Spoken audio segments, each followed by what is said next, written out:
And Pakistan has violated the ceasefire again at the international border. Heavy shelling and firing has been on for about an hour now. Several posts of the BSF have been targeted with ceasefire violations on the LOC and the IB being the highest in 8 years. Home Minister Sushil Kumar Shinde visited forward post today and said that the Lashkar-e-Taiba founder Hafiz Saeed, a man who features on India and America's most wanted lists, could be behind the spike in infiltration bids on the LOC.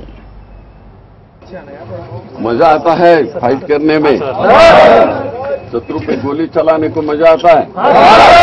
बहुत अच्छा, रात में भी दिन में भी बहुत अच्छा। After an aerial survey of the international border, Union Home Minister Sushil Kumar Shinde chatted with BSF Jawans in Samba, which has seen some of the worst shelling by Pakistan over the past week. The Home Minister made it clear provocations from Pakistan won't be tolerated. जो flag officers की meeting होती है उसमें हम ले लेंगे, कार्रवाई हो रही है। Even as he spoke, there was another ceasefire violation. The total over 200 on the international border and the line of control. Another ceasefire violation at the line of control in Hamirpur in the Poonch district. There was heavy firing from Pakistan. Army has responded to Pakistani firing. Firing continued for an hour.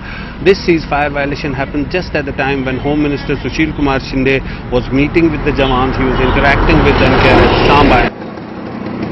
Back in Jammu, the Home Minister chaired a security review meeting on the escalating tension along the borders and the rising militancy in the state. While dates for the proposed talks between the Director Generals of Military Operations of the two countries are yet to be decided, he completely ruled out any third-party intervention. हमारा ये stand हमेशा रहा है, कश्मीर हमारा है, इसमें दूसरे कोई कंट्री का सवाल नहीं है। In Samba with Darshan Kumar, Zafar Iqbal for NDTV.